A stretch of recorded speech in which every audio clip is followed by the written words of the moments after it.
Moser Media Podcast.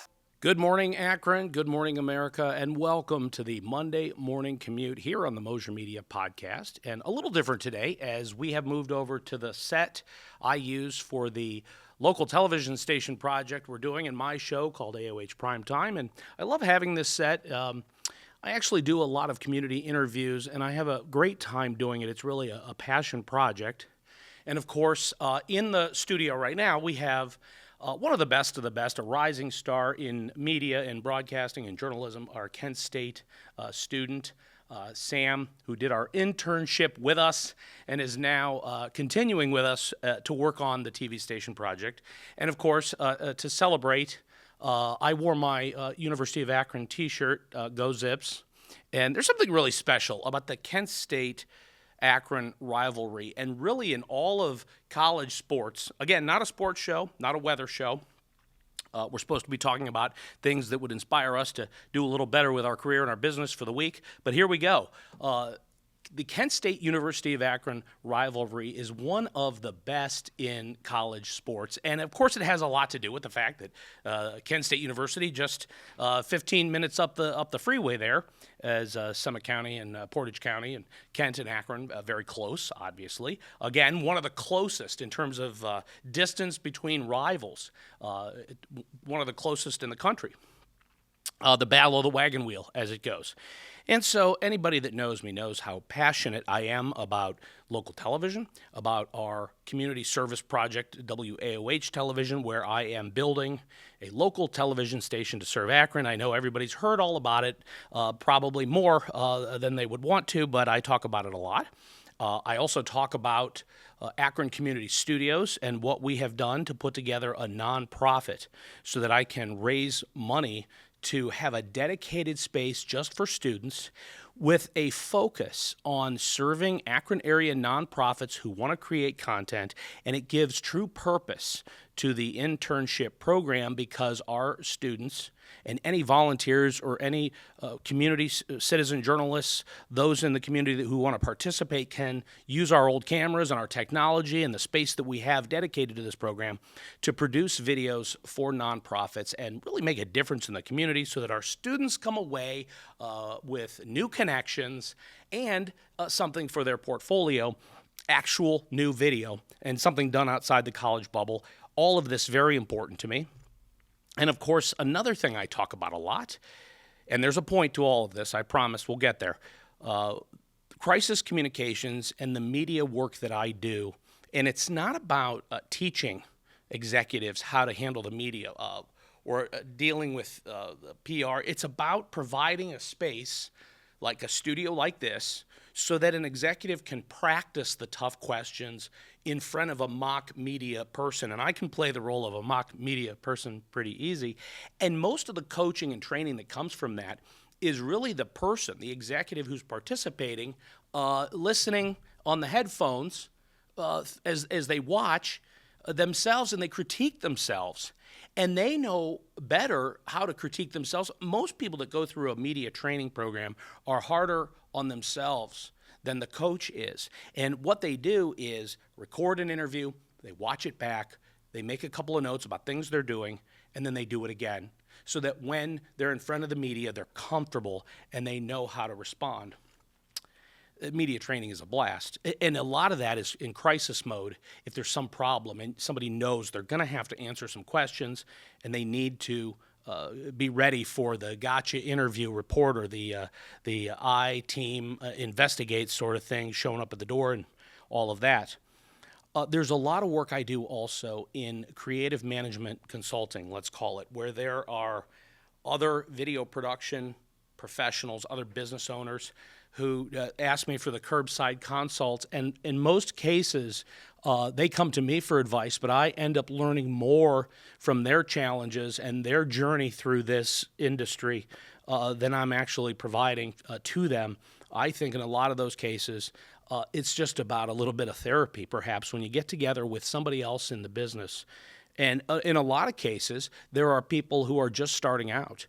And you don't have to be young to be just starting out in this business. There's a lot of people that embrace the creative field as Career 2.0. And they will come to me and ask for advice. And again, I generally learn more from the interns or aspiring filmmakers or individuals that come into our orbit and say, hey, can you help me with this? And then as we talk through it, I'm realizing most of the time they already have it figured out. They just want to be sure. They need those guidelines and guardrails and say, do you think this will work? Do you think that'll work? And say, well, you never really know until you just go try it. And what kind of advice is that? But maybe just, yeah, go ahead and try it is sometimes the advice you get. But I always learn a lot from that crowd. And the point that I want to make today, as we start this work week, here we are on Monday morning, is that what are you doing to distract from the operation you have that pays the bills? All of us who are in a place where you work because you want to, not because you have to. And that is a blessing. And that is, I am by no means successful or rich. I am simply fortunate. 34 years in the same industry, in the same place, and you find yourself in a spot where you can do some creative projects. You're not under the gun. Again, not rich. By no means would I go on a podcast and try to tell you all about how successful I am. But I'm in a place where I don't necessarily need to be talking about the business that pays the bills. I don't need to be selling. The business, the primary business, Mosier Media, it can run without me because we have really great people in place. We have clients who have been with us a long time, and it goes on. And we probably should be, by we I mean me, out there talking about that every day and growing it. And the distraction we have, and by we I mean those listening who can understand what I'm explaining. We get ourselves into so many community projects, volunteer projects, passion projects, and with good reason and good intentions. And that is, we want to serve the community. Everybody says we want to give back. And all of those are certainly noble and admirable causes. And we all are looking for purpose in life. And as the great Larry Villman and the incredible Father Norm Douglas, through heart-to-heart communications, would always say, it's about finding purpose through the work that you do. And that'll stick with me for life. Boy, do I owe those guys. But the reality is, sometimes we seek purpose in some distractions. And it's perfectly justifiable to the individuals that are running the business that pays all the bills, because you could call it community networking and outreach and all of these things. And if you're doing this, this talk is for you. You know you're doing it. I'm doing it. I'm guilty. I can't, people who live in glass houses shouldn't throw stones, all of that. But let's commiserate in that together, or find joy in that together, in that the reality is these projects and activities are a distraction, and here's the potential damage.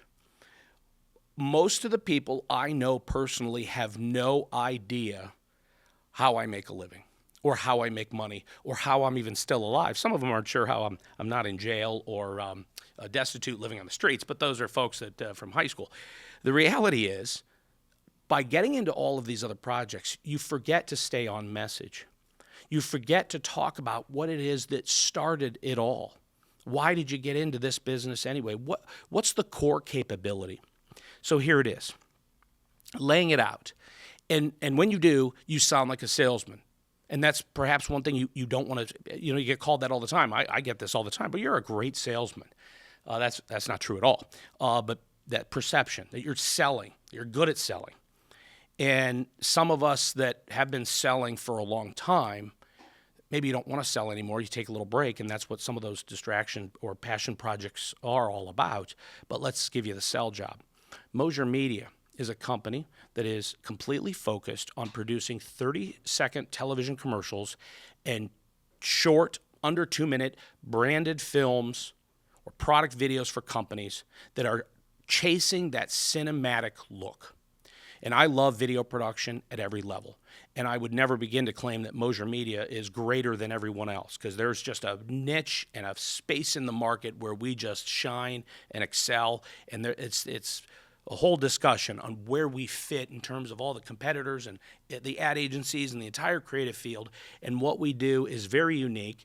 And unfortunately, in Northeast Ohio, anyone that understands creative and video production, the niche that we fill, there's been a little bit of a setback in terms of the demand for this particular service that we offer. 30-second TV commercials produced on a budget of under $5,000, let's say, or that might be the median budget. And you don't sell to price. You sell to when people come to you and say, I really want that look. I want that style. I did a commercial 3 years ago, and I did it over here, and it was good, and it got us started on television, and now I want to just go to the next level. And there's a lot of other levels above us, tons of levels above us, and maybe some levels below, and you just, there's that old thing. When you're out on the lake on your boat, you're proud of your boat. Everybody has got a boat. They love their boat, right? But then you pull up to the dock and you look over and there's a bigger boat. And then there's a guy with a little dinghy. He's got the fishing boat over there and he's having the time of his life. Happy as can be on his fishing boat. Some of these guys with a fishing boat have this remote control. There we go, squirrel. Have this remote control where they can just bring their fishing boat to them. So if you put it in, if they're out there by themselves, they put the fishing boat in, and with their phone, they can have a little electric troller motor, puts the fishing boat out into the bay, and they just sits there a minute while they park the vehicle in the trailer, and they come back and they can bring their boat back in. That's pretty cool. You can't water ski off the back of that, so it's not for me, but I'm not into the fishing. We like the water skiing, but there's that. But somebody always has a bigger boat. And in video production, there's always going to be greater and lesser. And it's fun at all levels, and I have respect for all levels, and I know where we are, and I like it. But I don't talk about Mosier Media enough. And the problem with my student intern program and the television station I'm building to serve Akron and doing a little crisis communications work and maybe even some of the personal crisis projects I get involved in to help some people I really care about, people I love, and I do all of that, and I love every bit of it, and that is where I find true purpose. But rarely do I get a chance to talk about Mosier Media is in the business of producing 30-second TV commercials, local ads that look regional or national, chasing that cinematic look, giving the client the highest possible production value, the highest quality you could possibly do at the budget they come to you with. And some clients say, hey, I need a bid, I need a quote, I need a proposal, I need to know how much this is, and it's very hard sometimes to go back and say, well, listen, just give us your budget. I say, well, it's a 3-bid system, and there's a whole big discussion you could have about that. But the reality is, I need to do more talking about what the core business does, because that's what started it all. That's what pays for all the passion projects. And I am wondering, are you doing this? Does this happen in your life? You volunteer, you get involved in things, and somehow people that you know and love and are close to you or in your orbit and in your network, they forget what you really do for a living. So that's what I want to do this week. I want to remember what it is I do that makes money and kind of reconnect with that. And it's Mosier Media. See, I even have the propaganda right here. I love these things. I don't remember where we got them. We used to have hundreds of them. We'd order them and we'd send them. We'd put the food in, or candy in them rather, and send them off. When we would do presentations, we'd use these as the leave behind. And of course, I can't do a podcast without my WAOH television coffee mug. Again, reminds me that my passion projects mean the world to me. But again, this week, it's about remembering the core business, the business that started it all, the work that we really love, and the work that pays the bills. And I'll leave you with this. Is it possible? Does anyone out there have this concern, not a fear, not necessarily an insecurity, but a concern that if you talk about your case studies, your business that you have, the clients that you have, and on the business that pays the bills, if you talk about it too much, is that arming the rest of the world with a really great prospecting list? If you start saying, hey, we're doing commercials for this company, this company, this company, and people say, oh, wow, that's your client. They're using you guys, and boy, I should. And they're, if you're talking to somebody that's in the business and they go, wow, you just added them to your call list. So I'm guilty also of not only not talking about our business, but maybe to a fault, keeping some of our client relationships confidential. And in our business, there's a great deal that can be accomplished by name dropping. For 34 years, I have gone around Akron, Ohio saying, I do work for Goodyear. And the doors just open because it's a great company, and you drop that name, And of course, if it has to be true, and then you show them a video of all the things you did with NASCAR and the blimp and all this and that and the other. The Goodyear's involved in a couple of distraction passion projects. Should I say it? No, they're not distractions at all. Those are very important things. Goodyear's involved in a lot, and so they can do what they want. They're Goodyear, greatest company in the world, without a doubt. Right here, and we're very fortunate to have Goodyear here in Akron, Ohio. So thank you for listening. Food for thought. My feedback I get all the time is, can you keep this under 10 minutes? I would say, give me 10 minutes and I'll give you a food for thought for the week. And then I take 15 or 20 minutes of your time, and I so appreciate it. Appreciate everyone listening on Spotify. Our numbers there, phenomenal. Thank you. Thank you for finding us. And send me a note, dan@moshermedia.com. I love the feedback, good or bad. I love a good roast. I can handle it. I'm in media. There it is. Thank you for listening. Thank you for watching. Make it a great week. This has been the Monday Morning Commute here on the Mosher Media Podcast. Mosher Media Podcast.